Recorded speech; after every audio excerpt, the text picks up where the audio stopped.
Okay, welcome back for our final live stream discussion panel.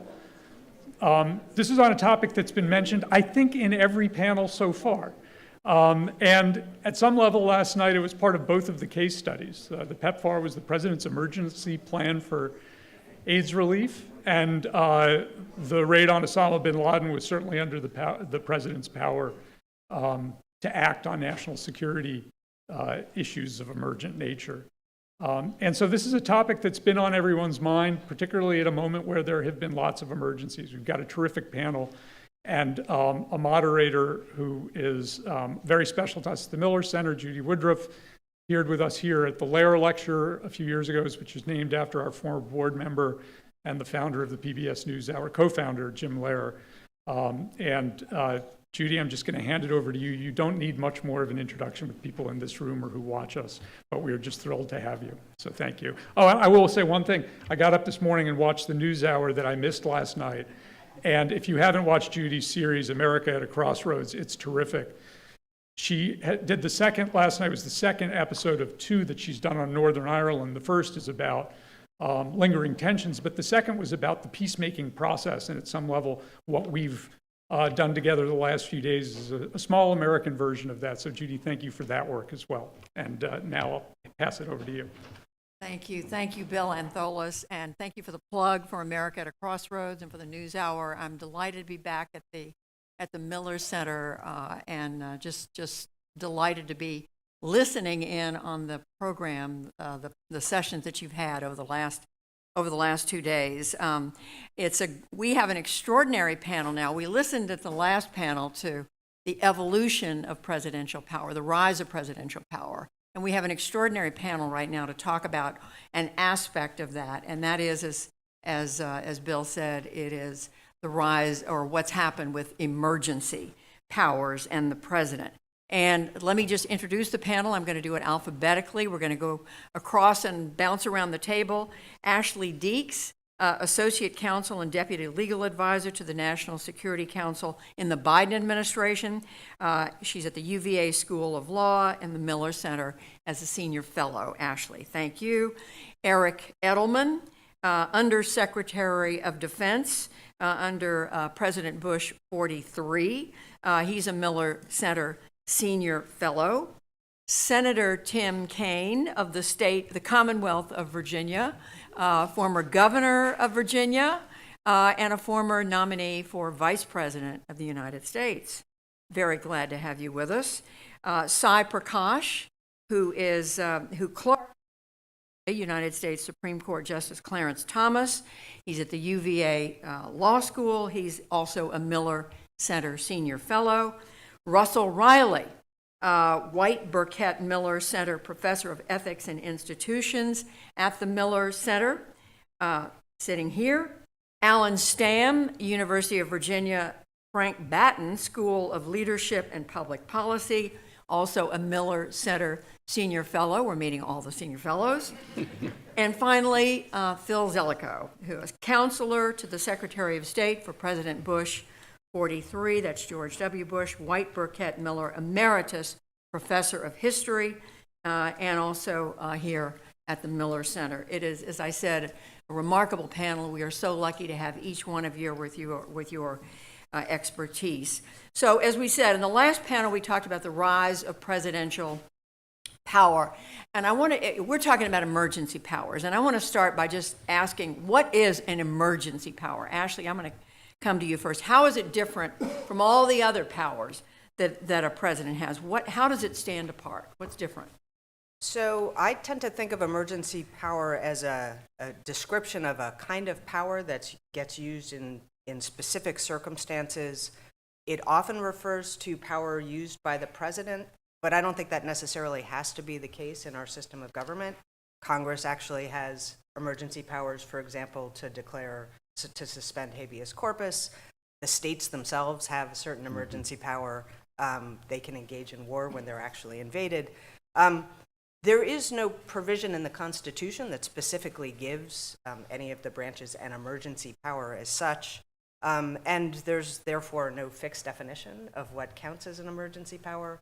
There are clearly statutes that use that phrase. We can talk about how those get triggered, but there is no sort of fixed definition of emergency power.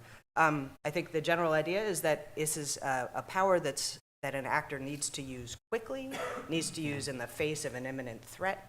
But it is different from an executive order, for example, in that presidents use executive orders for all sorts of things. One of the things they use them for is sometimes to declare emergencies, but that's a foreign question. I think it's important to clarify that emergency powers are different. Anybody want to add anything to what how an emergency power is different from anything else? Phil? A classic way of describing an emergency power is it's the time in which you are in a state of exception. A state of exception to the ordinary way power is wielded that's caused by some extraordinary crisis. And in a way, it's useful to kind of remember that classical definition, because the issue today is whether or not the United States is drifting towards being in a permanent state of exception. A permanent state of exception. Something. Anybody else on I'll defining? just say to Senator? Phil, I think Ashley's done a good job on the power side. The question that I'm really interested in is, what is an emergency? Using one of the statutes, the IEPA statute that was passed in 1977, it's been used 69 times by presidents. Since then, it had its origin in the Trading with the Enemies Act that was World War I.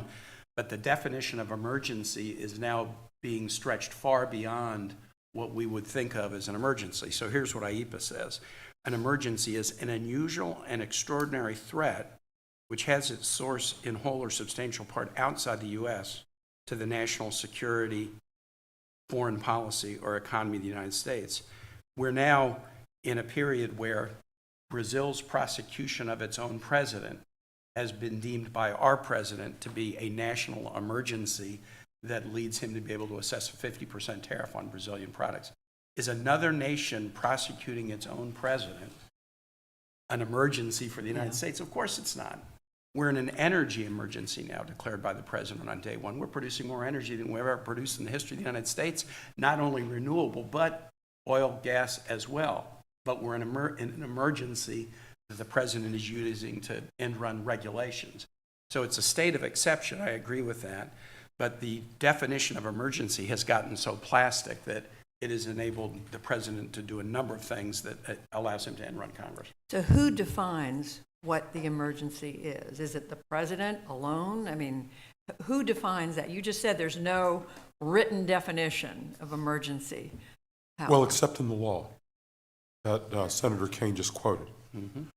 And so then the issue is, okay, if you're acting under the formal emergency powers of that law, then you have to comply with the definition Senator Kaine just read. Now, courts are very reluctant to second guess a presidential determination that this is unusual, extraordinary, et cetera. But this president is now testing the boundaries of what courts will review. Because there are other judicial review doctrines that are now coming into play, because in general this court's been reluctant to delegate to the president unlimited, unbounded power that has no reviewable criteria. They look for, they call some kind of intelligible principle that can guide the delegation of power. I think the urgency is a key factor in that. So in other words, rather than have a debate about whether courts can second guess, gee, is that a problem or not, which is hard to second guess. Instead, my suggestion to the court is look at the question of, is there time for Congress to act on this problem? If it's an unusual, extraordinary case where action is required literally in hours or days, there's a case that you would give maximum deference to the executive for the use of emergency powers. But say a case like, tariffs, where, the problem is, of course, decades long, and you can go to Congress. If you want tariffs, go to Congress, which has the tariffs power under the Constitution, and ask them. And they say, well, there's certainly not a situation in which there's no time to go to Congress. See, like in our ordinary lives, that's what an emergency means. There's a sense of urgency and time.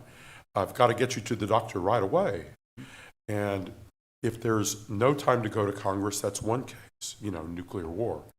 But if there is time to go to Congress, then I think it's possible to try to interpret these authorities in ways that confine it to a situation that is truly urgent and confines these powers in some way.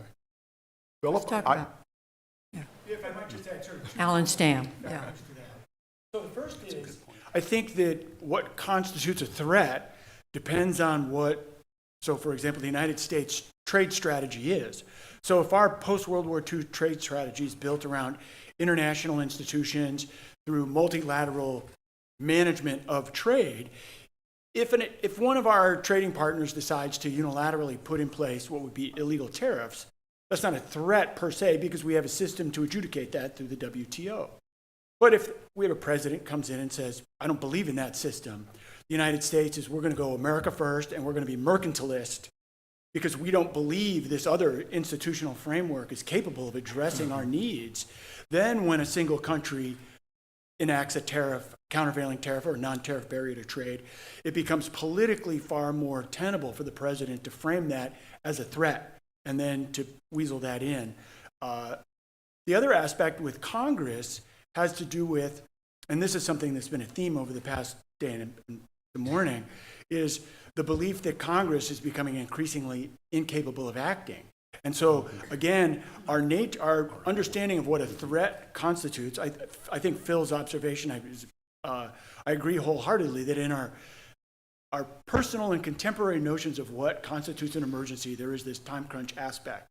But the other, from a political perspective, a president may look and say, well, look, 2.5 million, 5 million, 12 million jobs have left the United States and gone to our trading partners that are violating the spirit, if not the law, of other trade agreements. Congress is incapable, as they've demonstrated, not through law, but through act. Someone has to act. And so I will deem this a threat and then use that as the way to turn this into an emergency. I want to get to the history, but I also don't want to ignore, some of you want to weigh in right now. I was going to weigh in. Philip, you suggested that it's sort of a two-pronged question about an emergency. One is the magnitude of the issue confronting you, and one might reasonably look at what's going on today and suggest that there are certain things that a reasonable person could claim constitutes an emergency based on the magnitude of the issue. Fentanyl. Right. That would be one. But your second box is time urgency. Is it truly the case that there is not an opportunity for Congress or the legislature to act in this case? That creates a very different kind of dynamic in the discussion. I would suggest a third thing that needs to be dealt with, and that's a prudential question. It is, what are the costs to the political system of engaging in or using emergency powers in this particular episode? An example from real life. I can occasionally pull an all-nighter if I have to, I mean, I don't do it very well, but if I have to study, if my son calls up and he's not feeling well and I need to get to Washington to look after him, if my parents are sick and I need to go see them overnight, I can drive all night. Maybe I could do that 2 days in a row. But I couldn't do it over and over and over again. There needs to be a prudential consideration about what the strain and stresses are on the system, in addition to these two factors that Philip's already identified. Judy, there's many in your audience may wonder, yeah, but we just heard this panel, how Congress is incapable of doing anything. Surely Congress can't act on a quick basis. But actually in real emergencies, it can. When we had 9/11, Congress passed extraordinary legislation right away in response to extraordinary work by Josh Bolton, who's here, and others, to prepare a legislative package for the Congress on a whole variety of problems, compensation of victims, things for the insurance industry, a number of issues that had to be addressed right away. Congress acted. Take COVID, 2020. In 2 weeks. In 2 weeks, Congress passed gigantic legislation that ultimately moved something on the order of $5 trillion in discretionary spending, either in tax relief or actual spending, literally within 2 weeks. So if there's a genuine emergency that rivets the country, actually Congress has proved it can move. You're right. Josh Bolton, the 15, what is it, we heard this morning, 15 days, it took Congress to do something about the financial crisis in 2008. The history, give us a sense of where have we come in our almost 250 years. Russell, you've written about this. Well, yeah, certainly. I produced a piece for the Washington Post in March or April, and a lot of that writing has become more standard in our discussions now. But the question that I was being asked by colleagues and seeing in the press was, have we been here before? Have we been in a situation, people looking around and seeing the sort of muscular exercises of presidential authority? Have we ever seen anything like this before?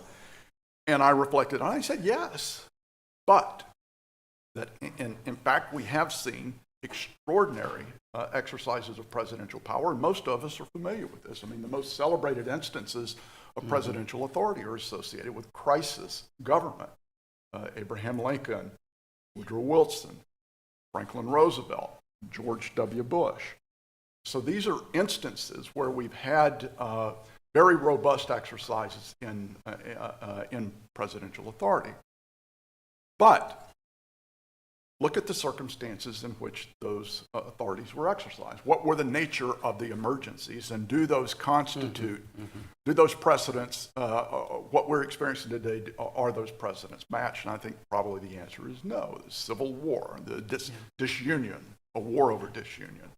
World War I, the Great Depression, the collapse of the economy. World War II, the attacks of 9/11. I think most of us will recall where we were on 9/11 and what our feelings were and our sense of yearning and hoping that the government would be able to respond to that. So, yes, we had it, but there was a very specific set of conditions that I think any reasonable human being would declare to be an emergency.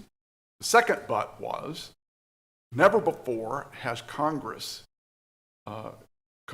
essentially completely disappeared from the landscape. In each of these historical episodes, although the presidency was front and center in the national exercise of power, Congress still existed as a sort of policing the outside boundaries of what presidential authority would look like. This was true under Lincoln, certainly true under Woodrow Wilson, who ran what was essentially a kind of parliamentary government during the First World War. It was true during Franklin Roosevelt's term. I was astonished when I looked into this to discover that Roosevelt had vetoed over 600 pieces of legislation during his terms in office. Almost 1/4 of all the vetoes ever issued by presidents in American history were under Franklin Roosevelt's term. This is astonishing because we usually think that Congress was completely compliant. No, they were exercising their authority in the way that they thought that they should, and forcing Roosevelt either to accept what they were promoting or to exercise his negative against it. So that was the second but. And then the third one we'll talk about, I think, in a little bit, which is that these exercises never extended forever. They were ended abruptly, precipitously, and I think that holds some lessons for us that I think we'll probably talk about later. What else about precedent out there? What have other presidents done that would in any way have opened the door to what we're seeing today? Well, I would just say two things that President Trump is doing that other presidents haven't done is his use of declaration of emergency to justify tariffs. The IEPA statute went in place in 1977. It's been used 69 times. Only President Trump has used it to impose tariffs, and that's the case that's in the Supreme Court now. The second thing that President Trump has done with emergency powers is he's used statutes against allies. If you look at the list of IEPA emergency declarations and the actions undertaken under them, they're usually against adversaries or in parts of the world, undergoing massive civil war and instability. Using IEPA against Canada, using IEPA against every nation in the world no one has been using this set of emergency powers against allies. I just got back from Canada 2 days, 25 Virginia businesses, Virginia Free, we went up to do a little diplomacy mission. And when they say, hey, we've been with you in every war since 1812, we're your best, we're your best trading partner, and you're calling us an emergency, you're claiming that we're causing the fentanyl problem. 28,000 pounds of fentanyl was seized from Mexico coming into the United States in the most recent recorded year. 43 pounds was seized near the Canadian border, might have come in from Canada, or it might have been here going into Canada. More fentanyl goes from the U.S. to Canada vastly than from Canada to the United States. And so the two, I think, new iterations of this emergency power thing that President Trump is undertaking is using IEPA for tariff imposition, but also using emergency powers to go after not just adversaries, but allies. Judy, can I just add Yeah, Eric. to something that Senator Kane just said, because it's the part of this that concerns me the most, and which actually my professional background provides me with some insight into, which is the first two invocations of emergency by the president were the Pull one your on, mic a little closer. were the one on the border in the first instance, and the second was on narco trafficking and going after Tren de Aragua and other cartels. This has allowed the president to start to blur the line between the use of the military for military operations into law enforcement. And, you know, we've had 2 days of discussion about the public being concerned about government being unable to do things. And one of the things I observed in my time as Undersecretary of Defense is the degree to which, because the military almost uniquely is capable of doing things, we tend to reach for that instrument in times of emergency, whether it's the appropriate instrument or not. I remember, I'm looking at Josh Bolton, and I know he will recall as well, when Hurricane Katrina took place, the whole question of invoking the Insurrection Act, using the military to help in Katrina. I remember talking to the then Secretary of Defense, Don Rumsfeld, because I was very concerned about our doing that. And he said, look, you know, the president's given us $750 billion to spend to defend the American people. Can I really tell him, no, I'm not going to? And I get that, and I think I understand that very well. But what we've now got is a situation where we've got a very large flotilla sitting off Venezuela. Yeah. We've had 3 strikes on alleged drug boats without any explanation of the evidence or the legal rationale for the use of military force, you know, in pursuit of what is essentially law enforcement. I mean, typically before January of this year, we would have had the Coast Guard intercept these ships and take, you know, whatever drugs, if there were drugs on them, off. It's not even clear all these ships were actually drug ships. I'm hearing from colleagues in the Department of Defense there's enormous concern among officers about whether they're executing legal orders or not. And all of this is, I think, normalizing a use of the military that can potentially be used inside this country in ways that, you know, are very worrisome. We've seen it in Los Angeles, we've seen it in DC, and to the uses to which these emergencies are being put, I think are very troubling. Ashley. I would just add, I think, 2 other things to think about in terms of the differences. One is that one is the sheer quantity of the number of emergencies that the president has invoked. So 8 in the first 100 days is notably higher, I think, than past presidents. And the other is that a number of them seem very focused on more focused on domestic policies than international relations, immigration, building the wall, energy deregulation, partly because the executive didn't think it could get what it wanted from. Yeah. Sai, do you want to weigh in? Because I mean, I'm thinking if somebody from the Trump White House is sitting here, they would be saying, but he's the president, he can decide. He can decide what's an emergency. I mean, I think the way to think about these acts is they're written in broad terms to convey general powers, and they assume something about the goodwill and faithfulness of the executive that may no longer be true. So they imagine someone is honestly thinking about whether to invoke these statutes as compared to a situation where I think the president is viewing these statutes as just options to invoke whenever he wants to do something. So for the president, it's not IEPA, it's the Powers Act. Yeah. Right? I have power, and if I just say some magical words, open sesame, or whatever the magical words are, I can access these powers. And, you know, I think he thinks these are important issues. I don't deny that, and they are important issues, but it's not obvious that they're emergencies. And to go back to Philip's point, I think the court should look more carefully at these declarations. I don't know, been a tradition, I think. Look more closely at what? I'm sorry. They should ask whether there really is an emergency within the meaning of the statute. Philip said the statute has words, and he's right, and Senator, I was going to promote the senator to professor. The statute talks about, the statute talks about unusual circumstances. There's nothing unusual about some of these crises, right? And to say that there is just to pay no attention to the statute. So I think Congress needs to do a better job of writing its statutes, maybe putting more teeth into it, and then tell the courts, we want you to review this. We don't think it's the president's judgment alone. Because what we're talking about here is statutory authority. The president's not claiming constitutional authority to do anything, as far as I can tell. He's saying he doesn't need to because these statutes are written in such broad terms, and he knows that if he invokes them, 50% of the country will support him no matter what.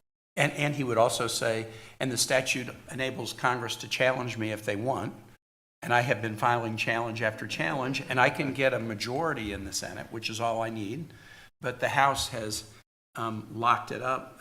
For those of you who haven't followed this, these are privileged motions to challenge a president's declaration of emergency power, meaning you are guaranteed a floor vote, simple majority, can't be filibustered, can't be hidden in a committee, and you're guaranteed a floor vote within 10 or 15 days. But the House is so afraid to take up bills challenging presidential emergency declarations that they did this.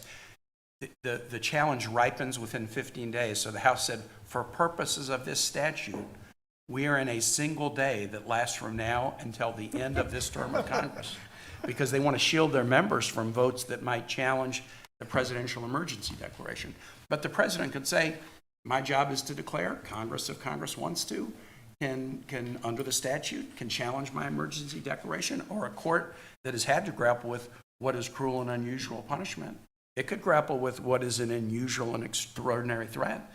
Thus far, the courts haven't done it, but your point is maybe courts should have to, just like they have in other similarly vague language. Judy, let me tell a story of a positive example that's a little empathetic to a president. In 1971, Nixon was facing a severe balance of payments problem, and he needed to take the United States off the Bretton Woods system of finance, that a dollar gold standard. In doing that, there was a risk that there would be a really sudden, sharp depreciation of the dollar. So to guard against that, his advisors wanted to put on a temporary import surcharge, generally, not discriminating by any countries, temporary, to just try to arrest that. So they looked around, where's the statutory authority for us to do that? And they had trouble finding it anywhere because this problem was a new problem. Mm-hmm. We had just changed the international financial system, so this sort of depreciation danger simply had not arisen before. Right. So Congress had not written any authorities that was going to cover it. So Nixon puts in the import surcharge. It's temporary, lasts 4 months, it's gone. A district court says it's unconstitutional, it's on appeal. While it's on appeal, Congress looks at this in 1974 and says, you know what, actually, we didn't have good coverage for this in our statutes. Mm-hmm. So let's actually write a section of the Trade Act of 1974 responding now to these new circumstances.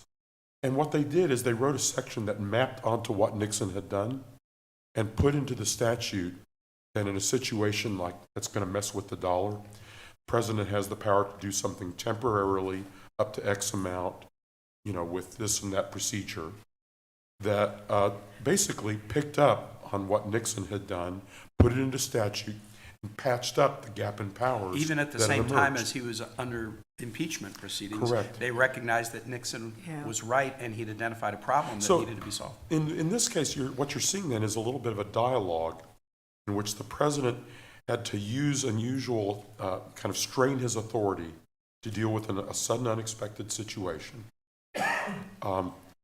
The Congress then saw what had happened and actually changed its laws and then provided the statutory authority to cover the case. To put limits on. Yes, On but what he had also done. to kind of bring that into a proper statutory framework.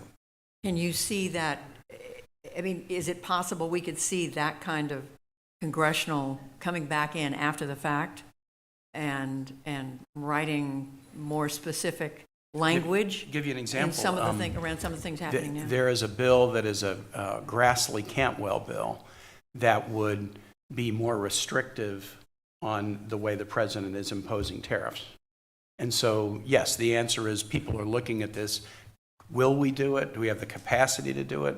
But it is a bipartisan bill that looks at the way the president is using tariffs and tries to paw some power back to the branch to whom the Constitution gives the trade power. Ashley? So that seems great and right, but of course it will need 2/3 majority in both houses. And that, of course, has also proved, to override the veto. And I think that has proved a problem even in something that you were proposing to repeal an existing emergency, the Canadian emergency, because of a case out of the Supreme Court called Chadha, which basically said that legislative vetoes are unconstitutional. As a result, it means that Congress has to pass by effectively a supermajority efforts to try to strike down an emergency. So it's made it particularly hard, I think, for Congress to try to reclaim powers where it sees an emergency issued by the president that it doesn't. So let's talk about limits. We're talking about Congress, that's one, the courts, the private sector. I mean, what are the limits to a president doing what he or she says, this is an emergency, we need to do this? Where are the limits out there? How quickly can they act? Could they act? I mean, what's out there? I mean, I think the problem is these statutes don't have time limits, right? They just say the president can do something when there's an emergency and there's no time limit. And to go back to Philip's point, of course they can respond 60 days, 6 months later, and if they haven't, there's no reason for the emergency to continue. I think what Congress ought to do is it ought to say all these emergency declarations last no more than 6 months. And then the Congress will decide whether they ought to continue or not. And when there's a real emergency, Congress presumably will act. And when there isn't, the policy will no longer apply. And I think the problem is that we have emergencies from 40 years ago, right? So it's not, it's. Philip's What do you right. mean from 40 Or like years? there's some declaration made 40 years ago and no president ever undoes it. Yeah, And Congress of the never does it. 69 uses of IEPA since 1977, 39 are still active. President Carter's declaration, I Right. think, during the hostage event, That's still, it's still in effect. Right.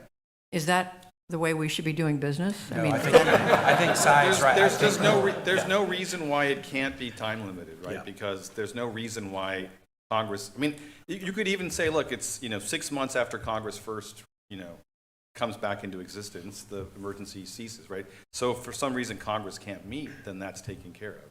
No one in Congress even challenged a presidential IEPA emergency until 2023. why So is from that? 77 to, because I think the uses of the emergency power were generally, Congress said, you're right, this is a problem. And so they didn't challenge. It was only in 2023, a challenge from one of the Biden administration's actions that started Congress saying, wait a minute, the statute gives us the ability to challenge. We've done about 5 challenges thus far in this year, and I think I have about 9 queued up for floor action in October, challenges to emergency actions of the president. And I'm not expecting to win them ultimately in the House, and certainly not at a veto-proof majority, but I am forcing people who are saying, man, I wouldn't have done that. I'm concerned about that. Well, okay, then vote on it and tell your constituents whether or not you agree with it or not.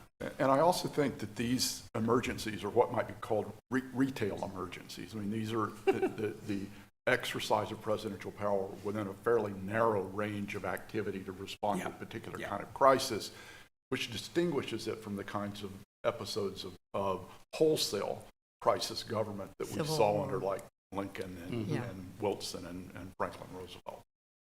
Limits, what other limits? I mean, the courts, what about, Cy, what about the role of the court?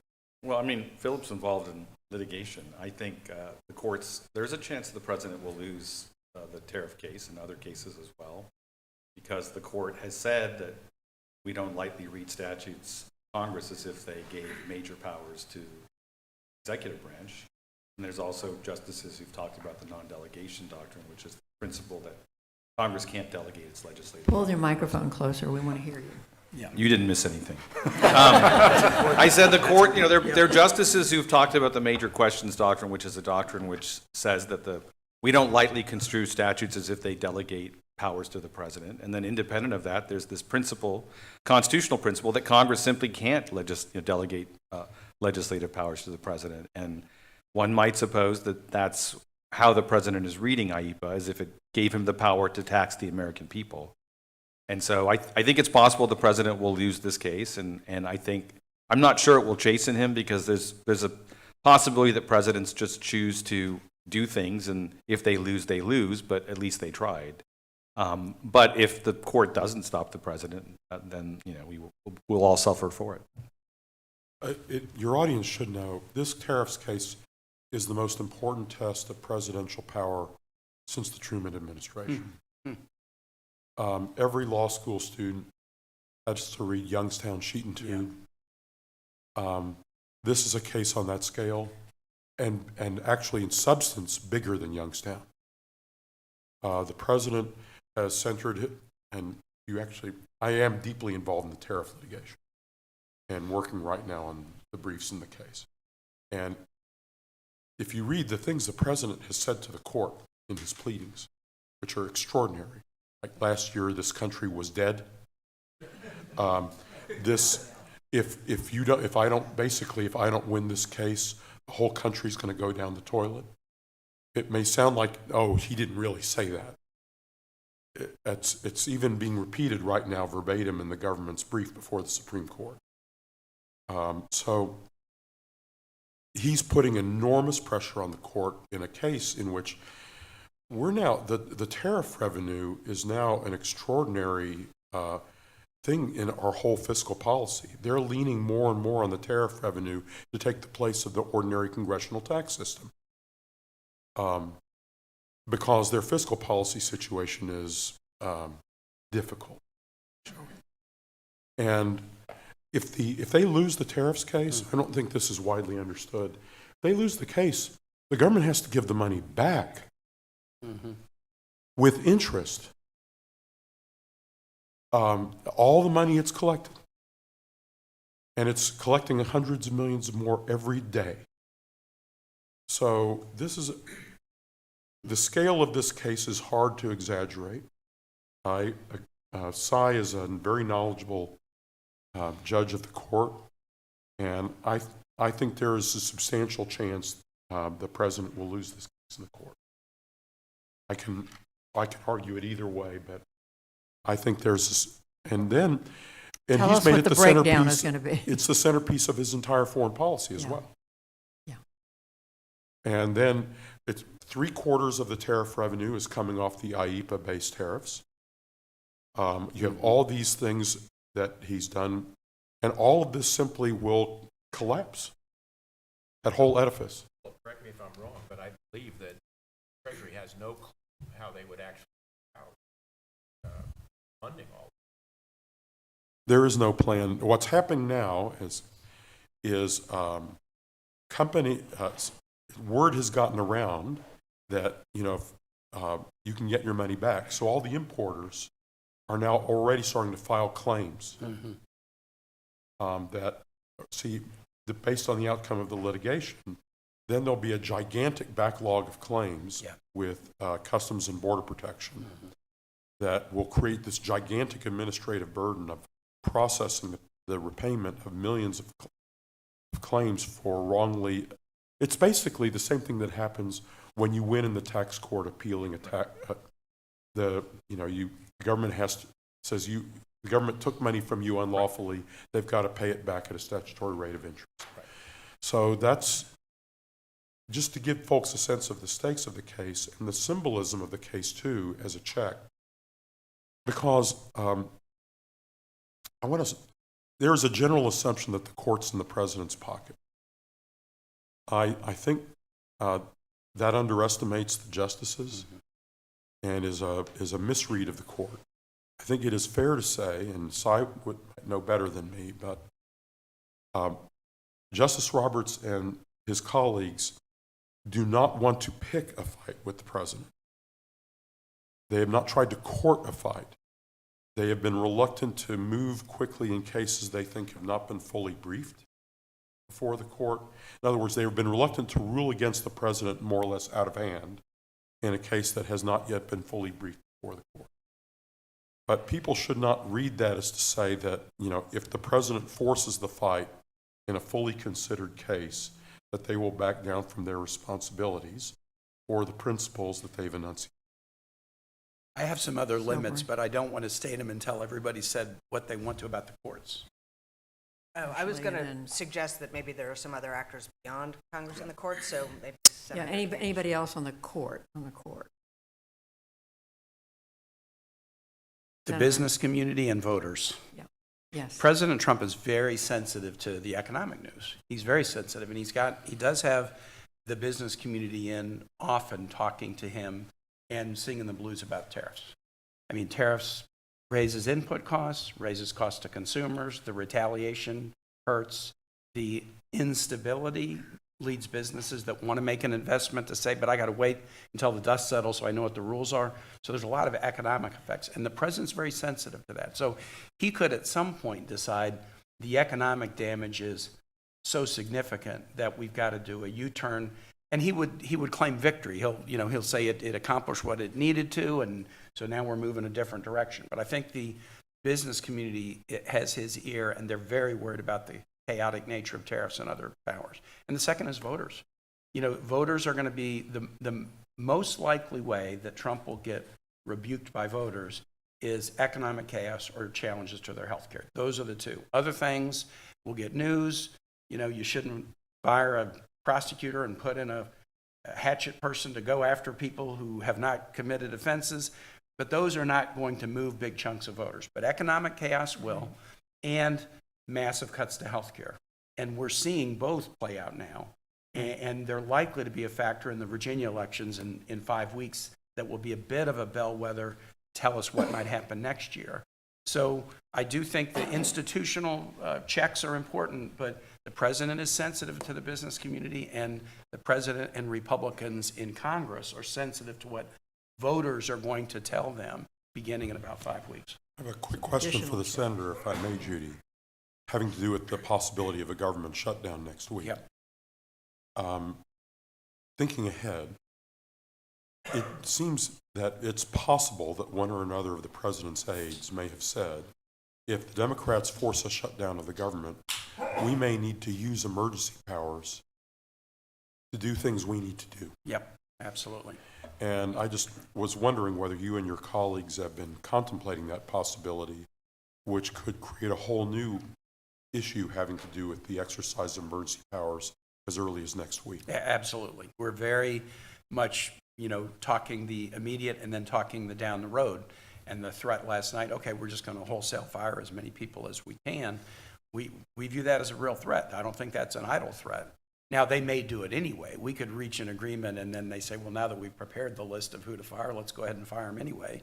I think Russ Vought would agitate for that. But it is it's a tough moment.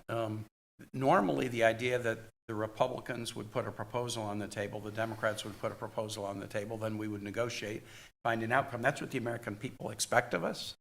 But President Trump instructed Congress, don't talk to the Democrats. And then after accepting the idea of a negotiation with Democratic leaders, he said, no, wait a minute, no negotiation. So you're right, we're very much thinking about, in a shutdown mode, might some of these concerns that we have be exacerbated, and that is one of the factors we're really grappling with. Ashley. Just two other actors who might have some role to play in checks, in addition to, I think, Senator Kane's important point about companies. One is to think about states and localities. So California and other states have definitely pushed back on President Trump's National Guard deployments, which, are effectively a use of emergency powers. And then there are always foreign allies that we need something from, right? That they have something that they could withhold from. I think we've seen Canada and Mexico pushing back on the purported fentanyl emergencies. And after 9/11, for example, and some time had elapsed, and allies started to see some of the things that we were doing that they didn't agree with, they could withhold access to airspace or access to territory or so on. So they're not a perfect check by any means. I think obviously the courts and Congress are kind of the first place we look. But there are some other actors, I think, out there that can have some effect on what the president does. Judy, can I just, to Ashley's point about states and localities pushing back, particularly on the National Guard deployments, and to Russell's earlier point about balancing the prudential risks of this kind of use of emergency powers, it's not just that my earlier concern, which is real, about the use of the national military establishment for law enforcement purposes, which is a huge challenge and threat, I think. It's also a problem of readiness. I mean, Mara Rudman, who's sitting here, and I were on the National Defense Strategy Commission that reported out to, among others, Senator Kaine last summer. And when we spoke to the head of the Guard and Reserve Bureau in the Department of Defense, they were saying, look, every time we send folks to the border, it disrupts training schedules and creates enormous problems for us in readiness terms, in getting our forces ready if we have to fight tonight in, say, Korea or God knows where. Yeah. And obviously we hope that doesn't happen, but we want to be prepared. It's a real cost that's being imposed. Now, it may not be a cost if actually you're planning on completely reorienting our national defense strategy so that it only focuses on the homeland and the hemisphere, which seems to be the direction that they're going in. But that would be a huge shift from where we've been over the last 75, 80 years. I was just going to make one comment about Senator Kaine's remark about voters, and just to distinguish where we are now from, again, some of these historical precedents, and Philip will recall this, that essentially the same interval after 9/11, President Bush's disapproval ratings were in the teens. His approval ratings were somewhere above 70%, I don't recall.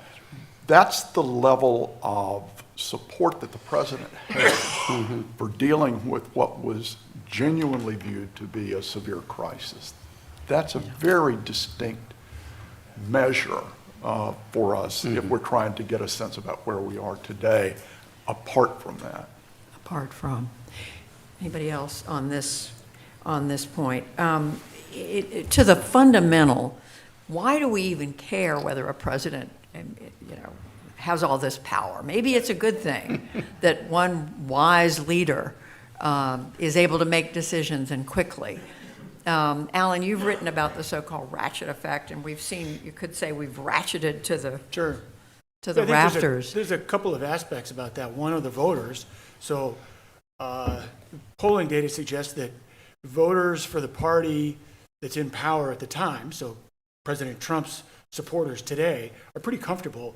The typical voter is comfortable with his exercise of emergency powers. And as Cy and Phil pointed out, a loss in the courts may not be a political loss for the Trump administration and his subsequent followers.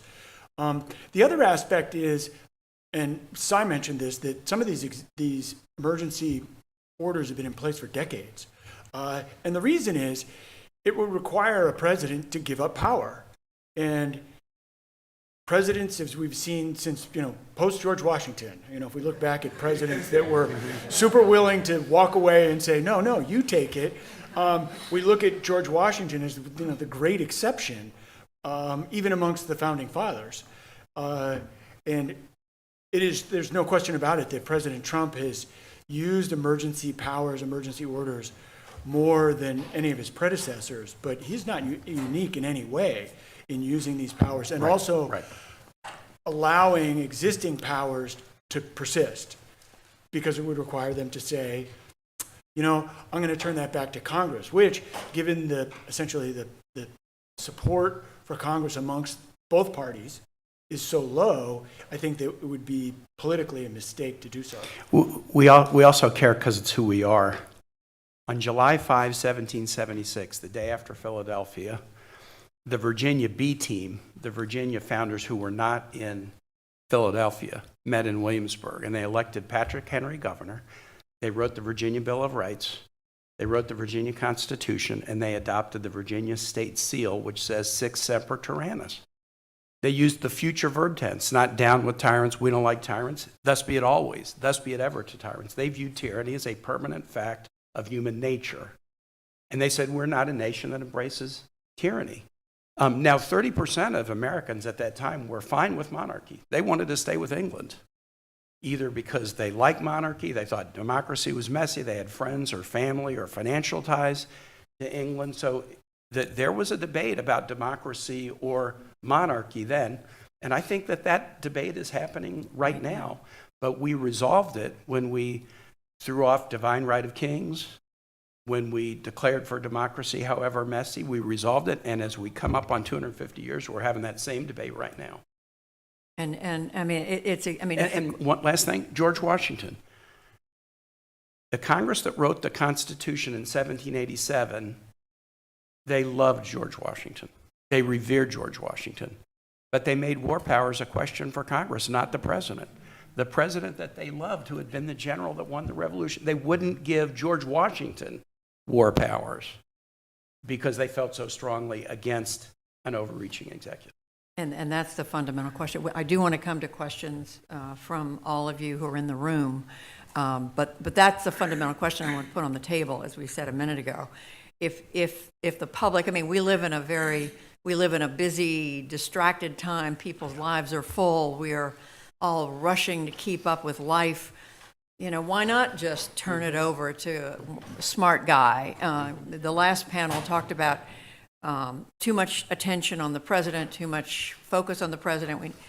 Hard to dial that back with our current media culture. There's so much media focused on the White House and not so much on the state governments, on the many different levers of power around the country. So, I mean, remind us again why it matters, or whether it matters, that the president is able to make decisions like what we're seeing today, Well, I think it matters. on his own. As a political scientist, we can look at the data on authoritarian leadership.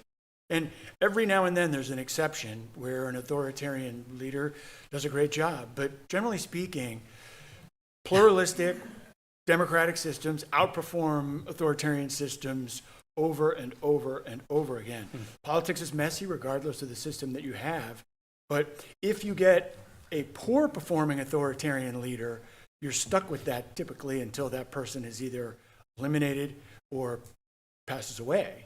And the beauty of the democratic system as a nonviolent conflict resolution mechanism is that we have a regular changeover in authority and power, so that if we make a mistake, we elect somebody that turns out to be a low performing leader, you get another shot at it. But if you have an authoritarian person in there, and it's an attractive choice for many, many people, not just in the United States, but you can be stuck with somebody that's really awful for a really long time. To try to have a little bit of empathy for the president and his team, and these are teams. I think the American people and actually the courts are going to actually give a pretty wide berth to assertions of emergency power on border security and immigration. There was, because in a way there's a kind of an implicit contract. Is if you don't want a state of exception, then you have to show that the ordinary government is at least minimally adequate, or else people will turn to a state of exception. And there was a sense that ordinary government, when it came to controlling the border and managing the immigration problem, had broken down. You could have an argument whether that was right or wrong, but that was a widespread view, and a lot of people who voted for President Trump voted for him to fix that. So he can authentically claim, I don't think that he can authentically claim a huge public mandate to do tariffs. I think he can claim a pretty broad public mandate to use all the powers he could possibly use to manage the border and address the immigration problem. He's doing that, and I think the courts in general are being pretty deferential. For instance, I think a recent decision, in my view, a correct decision, not to interfere with the way they're screening and picking people up in California, while that case is still pending on appeal.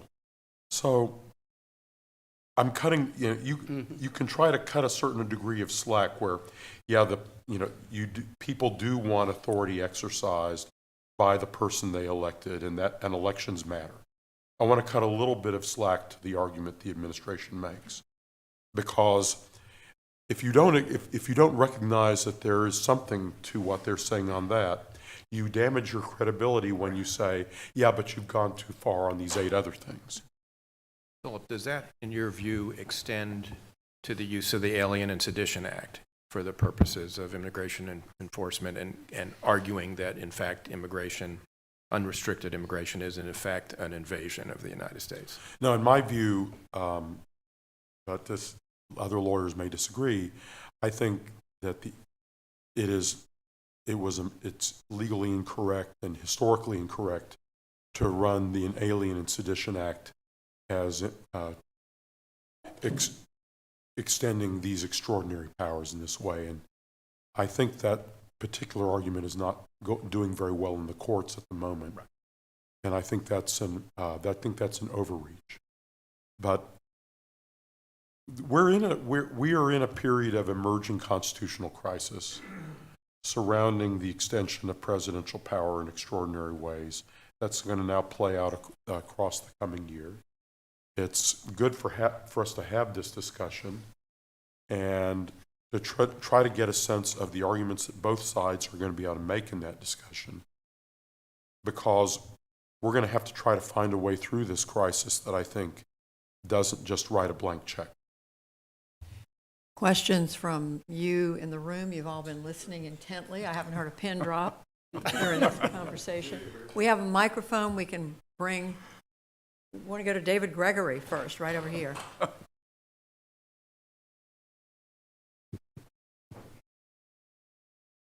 I usually need a microphone. Just for our online viewers. We're going to make you have a microphone. Okay. And then I think I saw several hands back here. Okay. Thank you all for a wonderful discussion. One of my concerns about the Bush administration's response to 9/11 is that it began a process of Congress under duress ceding authority to the executive branch. And Senator Kaine will twist and fits here because he believes this strongly. The AUMF, which authorized military force and gave the executive that power, still stands today, and President Obama was all too happy to grab those reins, despite his critique of the reaction to 9/11 and, of course, the Iraq War.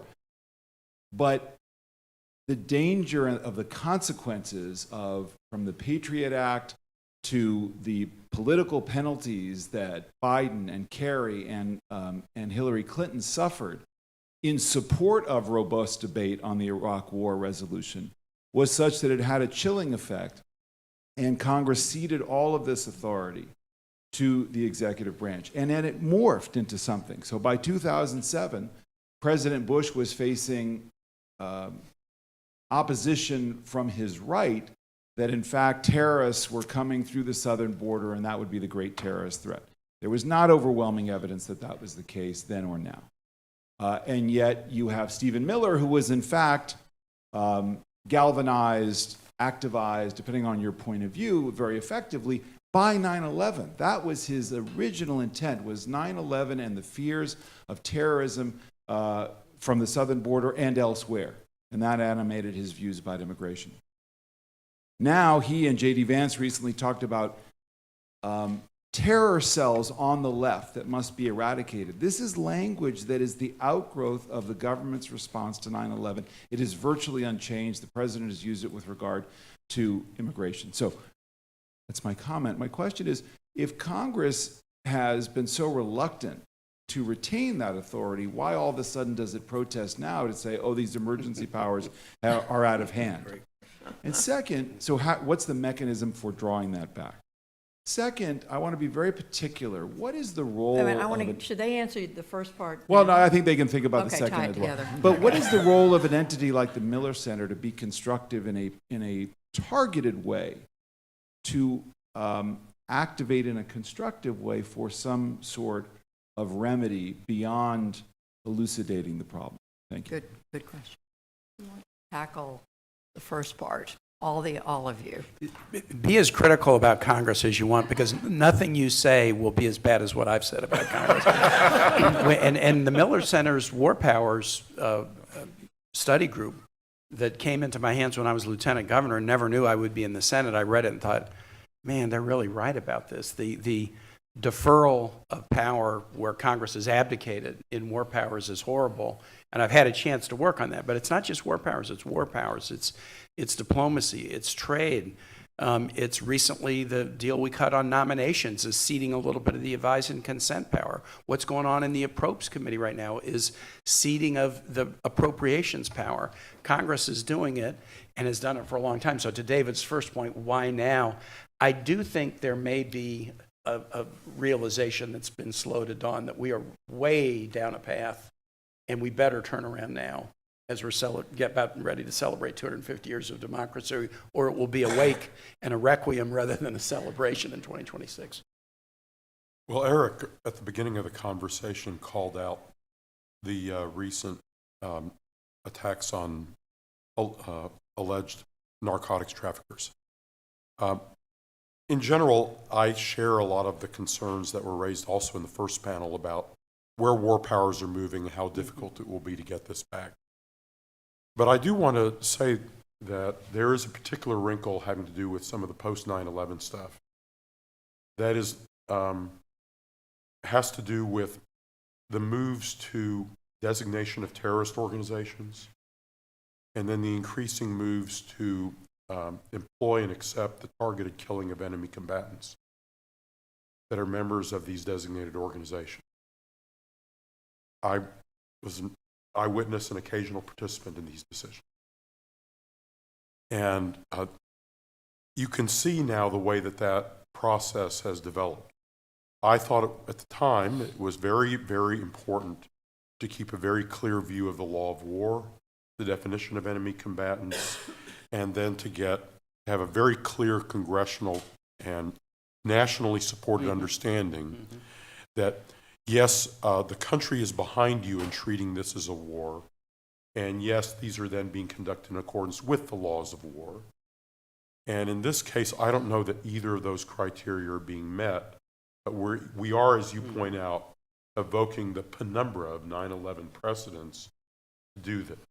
That is, I'm not sure that in general the country and the Congress are behind treating narco traffickers as people with whom we are at war and endorsing, therefore, their targeted killing based on intelligence, because we're treating someone who's in a speedboat as an enemy combatant against an enemy with whom we're at war. This is just a really difficult area, and so I think there's something to what you're saying, and also to Alan's point about this is an illustration of ratcheting. And how we look into this and react to this over time, I think, is going to be very important. Bill, can I just say on that, just for the audience, the 25 senators wrote the president a letter now 2 weeks ago yesterday, and we said, please give us the evidence that these were indeed narco traffickers. Please give us the legal rationale to attack them when there's been no declaration of war. And then a really important third question, why attack rather than interdict? If you know where they are to attack them, you can interdict them. If you interdict them, you get evidence. If you get evidence, you use that evidence to go after the kingpins. If you blow the boat up, yes, it makes a statement, but you destroy all the evidence. And so arguably, interdiction in many cases is a better strategy for fighting narco traffickers than to blow the boat up. We wrote the president a letter. We're the Article I branch. We have responsibility for war issues. It's 2 weeks. He hasn't answered, and thus far we are pretty sure he's not going to answer even those basic questions. Give us the evidence. What's the legal rationale? Why attack rather than interdict? Classic congressional oversight of a power that is squarely within our remit, and we're not even getting answers. I mean, their position, to be fair, is we've been treating this as a law enforcement problem. We have to treat this as a war problem. Mm-hmm. We have to treat this as a problem of national defense. That's their argument. So you have to take that argument on head on. And I think you're doing that partly procedurally, saying if you want to say that this is a war problem and not a law enforcement problem, you got to come to us. And then that runs into all the precedents. Yeah. Right. And Schiff and I have filed a war powers resolution to force a vote on it in the Senate sometime in October. I do think it's worth pointing out that in this instance, I mean, to your point, Philip, even John Yoo, the most who had the most expansive view of the unitary executive and its war powers, has written in the Washington Post that this is clearly a bridge too far, and this is clearly commingling law enforcement with military action, and it's a very dangerous road to go down. Right, because then the problem is that I actually think and I think you know this, we went out to some of your constituents. Are you okay with our being at war with Colombian narco traffickers? Well, hell yeah. And, I saw Sicario, right? Yeah. So, but here's the problem with that is then if the president can just kind of say, well, this problem is so big, I think we should treat this as a war problem. These enemies are so dangerous. Well, that, okay, it may be Colombian narco traffickers today, and we may think that's good because we think we know a lot about that. But there are other enemies out there. And the one group of Potential enemies. And the one group of Virginians that don't so quickly answer, yeah, that's fine, are people who have kids in the military. The repeated deployments of American troops during the War on Terror, 6, 7, 8 deployments, has taken a state that is very pro-military, that is very invested in our military mission, and made them a little bit wary about the decisions that the civilian leadership make to use troops again and again and again in wars that can expand. And on David's second question about the role of Miller Center and all this, do any of you want to speak up on behalf of the Miller Center or, okay. No, all right, we will leave that for another time, but it's a great question. All right, there were hands back here. Thanks, Mara Rudman. Appreciate this conversation.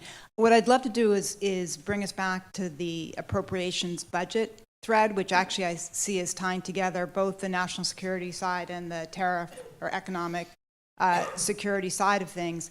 And in my experience working in the legislative and executive branches on war powers, it's been a longstanding debate of Article 1, Article 2, and people can cite the various sections. The power of the purse is where I have watched again and again Congress stop or halt presidents or guide them from Ronald Reagan in Lebanon on. And so part of what I'm curious about is is there a breaking point in terms of the appropriations powers? Are appropriators really going to give all of that up, or are there folks in Congress looking at the appropriation side of things? And how much does that connect to the tariff discussion? Because my understanding of part of what's happening with tariffs, not only difficulty giving them back, but it's a giant slush fund for the executive branch to use when that money comes up because Congress has no role in it. And so how are these debates playing out? Because I've seen the budget and who writes the checks is really where power has long been, and how you control that. Well, I just will say, you don't work your entire career in the Senate to get to be chairman of the Appropriations Committee and then just say, I'll let the House majority write a bill with no input, or I'll let the president write the bill with no input. And so I'm very worried that a Senate Appropriations Committee that in the past, you would fight with the president of your own party if the president tried to undo your work, but allowing rescissions and impoundments midstream, wait a minute, we had a deal. It's been very troubling to me that the Appropriations Committee has allowed that and not taken enough pride in their own work to actually insist upon a deal as a deal. I'm very worried about that. everyone does need to understand that the Constitution allocates the power to tax to Congress expressly and exclusively. It also does this for tariffs. It's in the Constitution. Everyone at the time of the issue of who had taxing and tariffs power was a big deal Yeah, right. in the reason we had an American Revolution. For folks who haven't read it was an issue with which the founder of this university was intimately familiar. And back then, people made the arguments, oh, well, there's a foreign affairs aspect to tariffs. And, you need to have a flexibility to cut, a commerce and navigation treaty with France or this or that, although Congress ratified those. And there was a big argument as to how to allocate tariff authority that went into the founding, and Constitution just comes down 100% Congress is tariff authority. And then Congress found it unwieldy to exercise that, and then found various ways of very carefully delegating certain kinds of specifics to the executive. But Mara's question is a terrific question. This is it's breathtaking, really. You're creating a national revenue system in the United States that is effectively independent of the Congress. This is just completely outside the constitutional structure of the republic. I'll add on the tariff system alone, they're overthrowing the tariff system Congress created more than 100 years ago. More than 100 years ago, Congress, the pro-tariff Republicans, decided to create a tariff system in which you had tariffs that had systematic rates that didn't discriminate between countries. Because the previous system of a patchwork of every country a different deal, they said was no longer suitable for a modern America of 1919. And the Republicans then, Republican President, Republican Congress, passed a big tariff bill in 1922 that institutionalized what we now called normal trade relations and most favored nation status. And then if there were tariffs, they were the same tariffs for everybody. And then there were penalties if you discriminated by a country, because we wanted to encourage countries not to discriminate against the United States. So that entire more than 100-year-old system of how to think about tariffs has simply been overthrown by executive decree.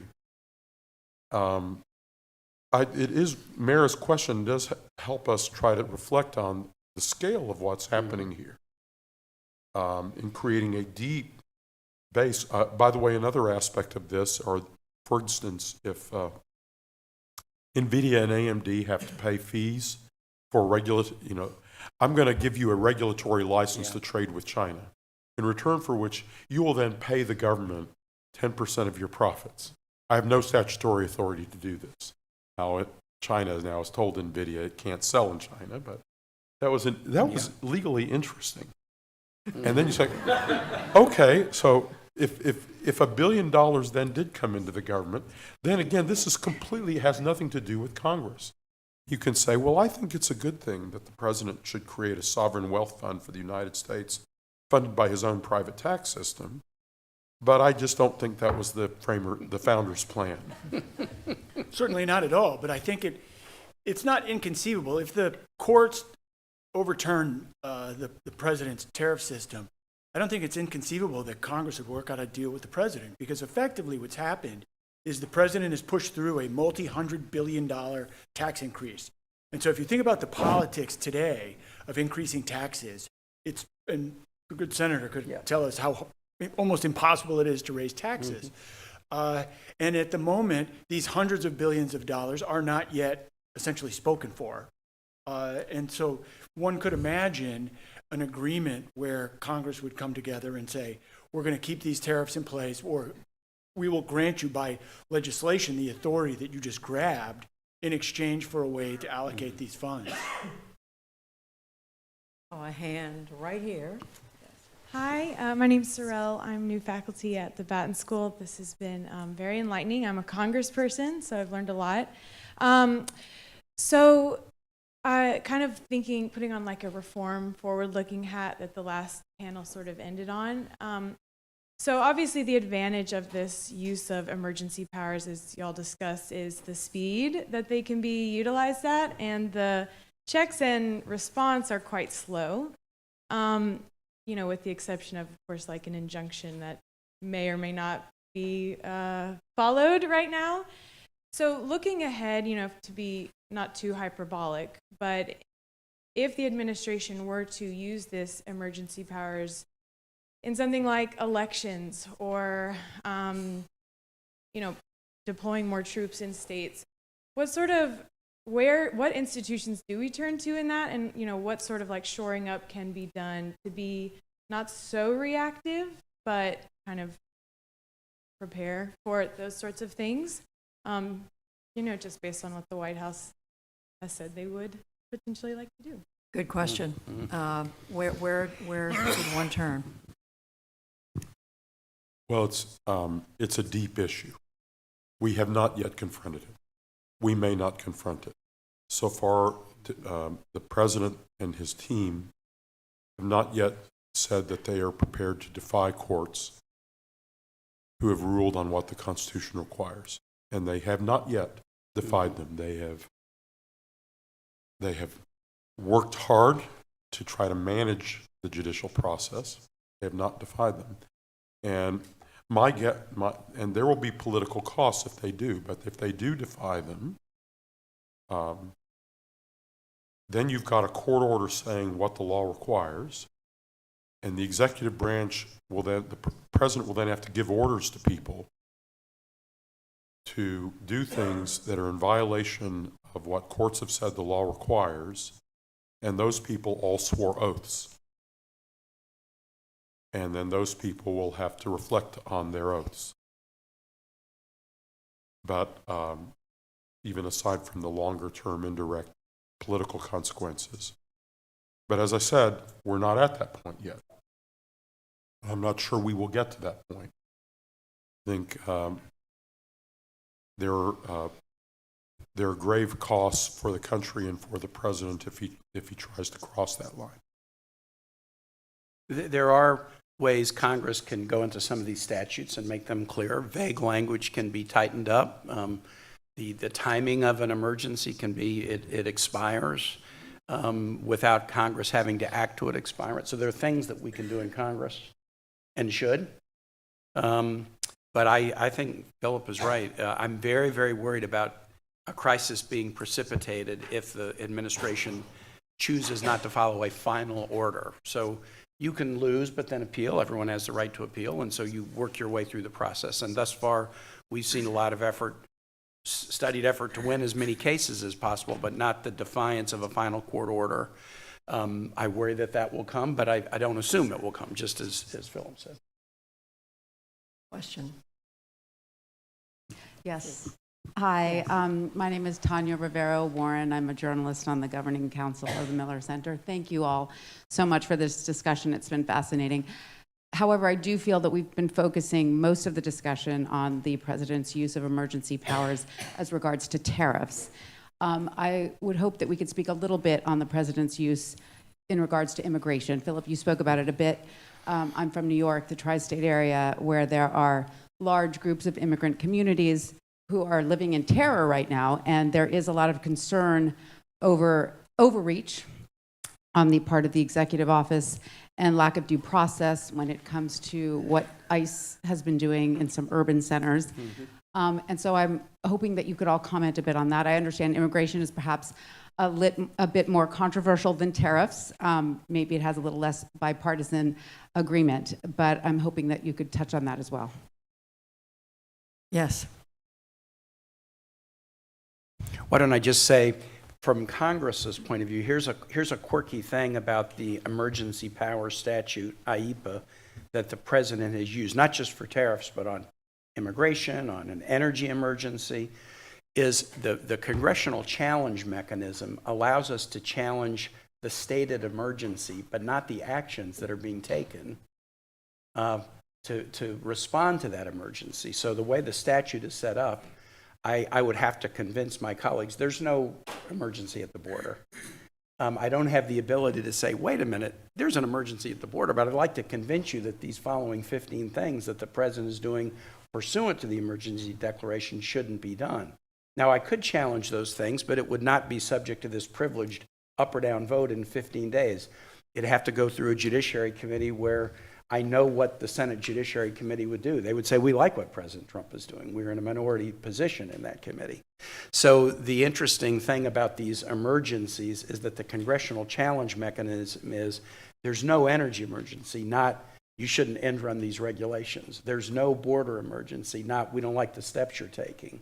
There's no fentanyl emergency, not you shouldn't be doing tariffs. And so it's a funny statute where we do get a pass to an immediate vote on simple majority, but it's on, is there an emergency, not are these actions legit to take? And that could be a subject, for Miller Center. If the Miller Center wanted to look at emergency powers, could the statutes be done better based on the experience of that we've all lived through? I mean, I think there's some really fruitful areas for legal reform there. Does that answer your question? Okay. Anybody else? Any other hand? Right here. Yes. Dwight Holton. I'm a member of the Governing Council and an alum of both the White House and DOJ and the resident Holton. So let me answer a question you asked earlier about the connection between the Miller Center and the Miller Center's role in these solutions. And then I want to ask another question. We've had a strategy discussion just this year, going back to the founding documents from Mr. Miller and my father and President Shannon. And central to the mission here is advancing solutions. And so Miller Center is unique in the world of think tank and academic enterprise around public policy because of its role in putting practitioners together with academics together with media and the folks who cover and are the watchdogs around this. And so building solutions is an essential part. It's what we've been doing. So I think that's a try and an answer to that question, that very good question as to how the Miller Center can do it and how it can help build hope. Let me ask a question kind of from my DOJ background. Talking about the tariffs and the role of tariffs and the exercise of power here, Cantor Fitzgerald and other investment banks are approaching large tariff-paying companies, Fortune 500 companies, and offering to buy futures, essentially, in their refund from the tariffs. Remember that Cantor Fitzgerald was the Secretary of Commerce's firm and is now run by his son, creating concerns about whether or not there is a public corruption element to all of this stuff and all of this declaration of urgency. Are folks taking advantage of it for personal gain on top of all of the other risks that are present? Thank you. Is that a question? Wow. All right. What do we do about it? Okay. I'll make the question even harder. If you have a tariff regime that, I'll grant you an exception, the industry A but not industry B, or company A not company B, there's a corruption element to it. There's also a First Amendment element to it.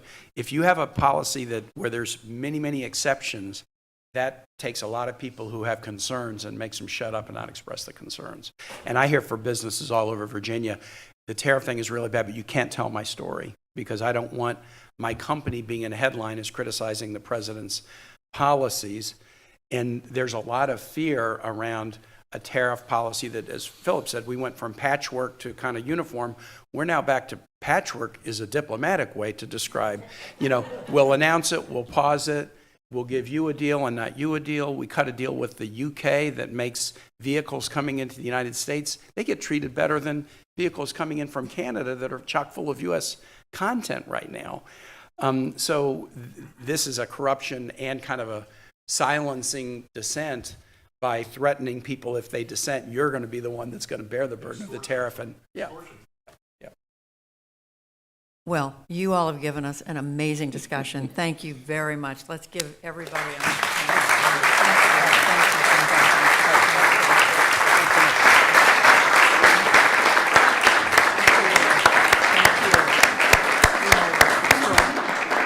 So just as a final thank you to all of you, particularly people who stayed here all 2 days and all of last night, but even those that traveled far for just a few sessions. As Dwight said, bringing this group together is something we feel passionate about. It is our founding DNA, and it only works because of you all. So thank you all. Thank you, Judy, and to this panel in particular for bringing us to a close. And then finally, thanks to our whole team. They've worked so hard on this, including the lunch that is available outside. And without further ado, let's break for lunch. So thank you all.